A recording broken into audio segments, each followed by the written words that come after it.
A nossa leitura bíblica de hoje será no livro do profeta Ageu, no capítulo 2, versículo 9, diz o texto: A glória desta última casa será maior do que a da primeira, diz o Senhor dos Exércitos, e neste lugar darei a paz, diz o Senhor dos Exércitos. Ao longo das Escrituras, nós encontramos muitas vezes a palavra casa. Vamos abordar este tema por três ângulos: do ponto de vista simbólico, figurado e profético. Existem três definições para a palavra casa na Bíblia.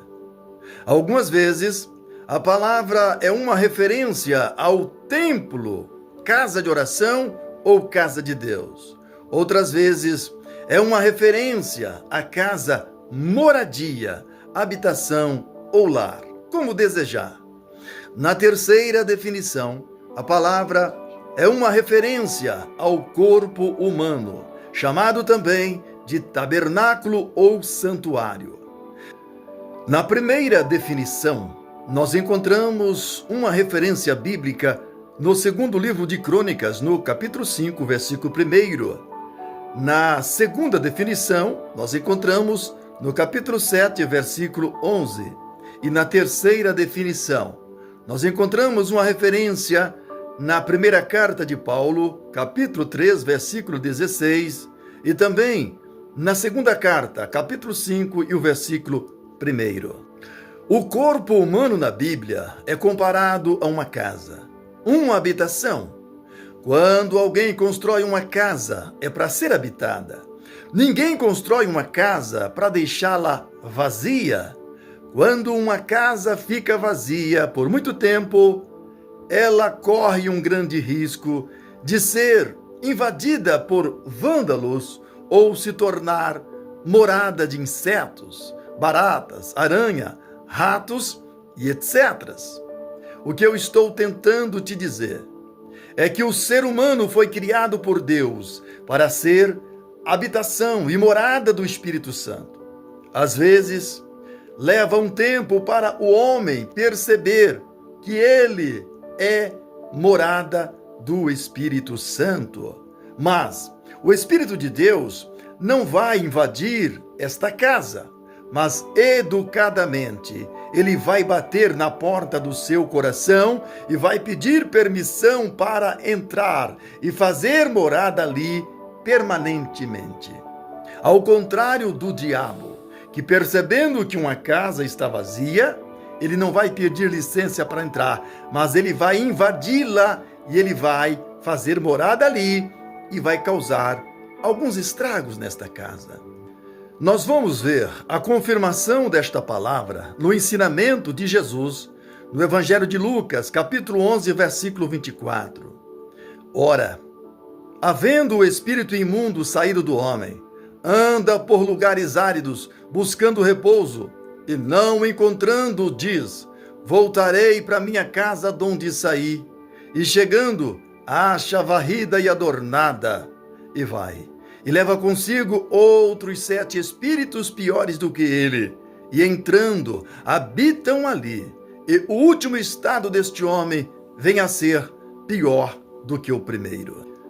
No livro de 1 Samuel, no capítulo 16, nós encontramos a história do rei Saul, o rei que foi desobediente a Deus, e por esta razão o Senhor o rejeitou e nomeou Davi para substituí-lo no trono de Israel. Leiamos a palavra no capítulo 16, versículo 13.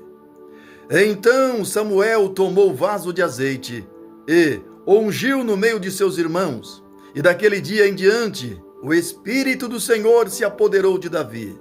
Depois Samuel se levantou e foi para Ramá. Versículo 14. Ora, o Espírito do Senhor retirou-se de Saul e o atormentava um espírito maligno da parte do Senhor, ou seja, por permissão do Senhor. Talvez você possa me questionar dizendo: mas eu pensei que a casa de Deus era o templo, aonde o povo de Deus se reúne para adorar ao Senhor. Na verdade, o templo também é uma casa de Deus, mas não foi construída para ser habitação de Deus. Não.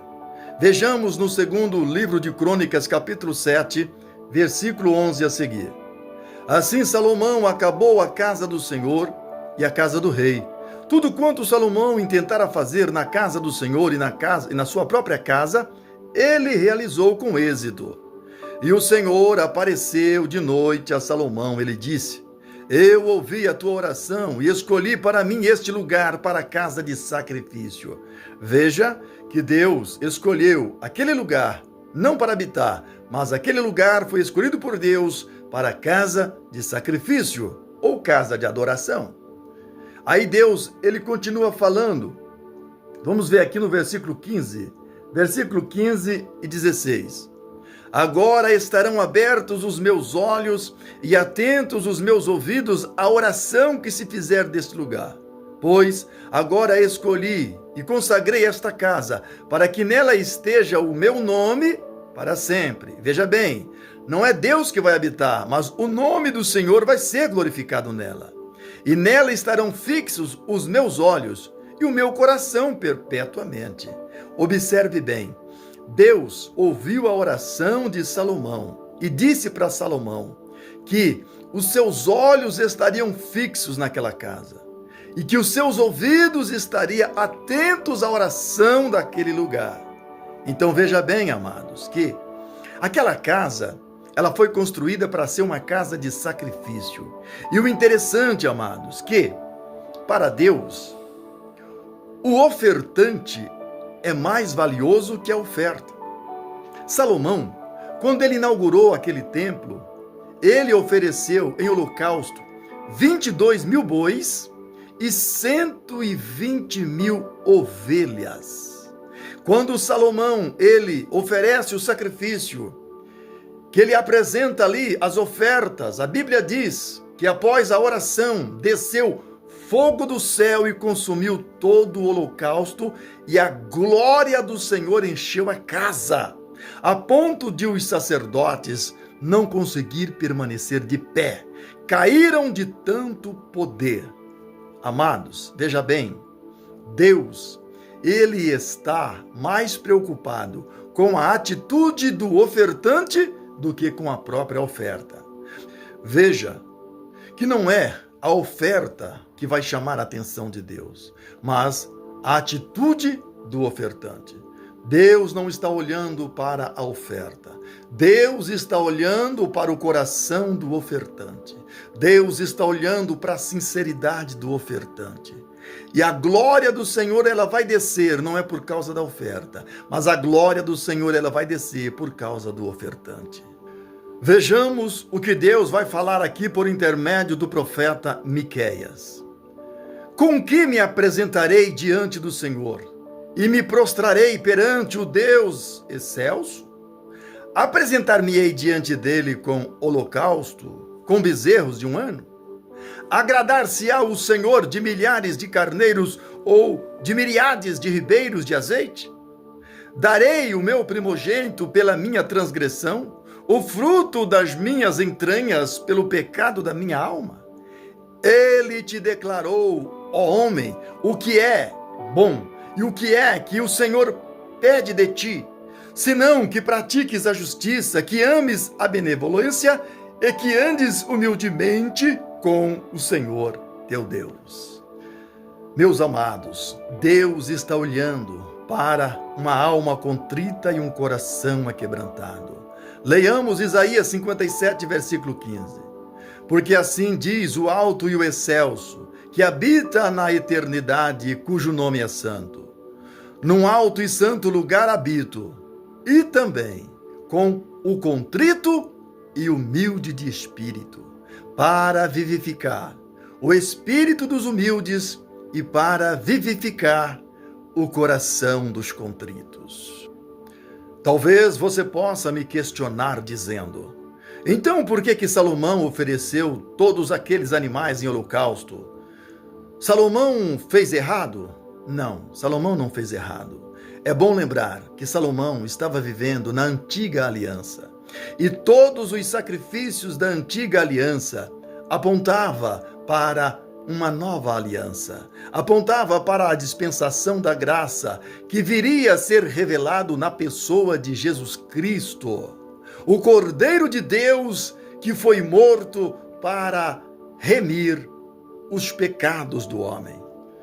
Todos aqueles sacrifícios de animais apontava para a dispensação da graça, que se cumpriria com a plenitude dos tempos. A palavra vai dizer, lá na carta de Paulo aos Gálatas, capítulo 4, versículo 4, que cumprindo-se a plenitude dos tempos, Deus enviou o seu Filho unigênito, nascido de mulher, nascido segundo a lei, para remir os que estavam debaixo do pecado. O evangelista João escreveu no seu evangelho, capítulo 1, versículo 14, e o Verbo se fez carne e habitou entre nós, cheio de graça e de verdade, e vimos a sua glória, como a glória do unigênito do Pai.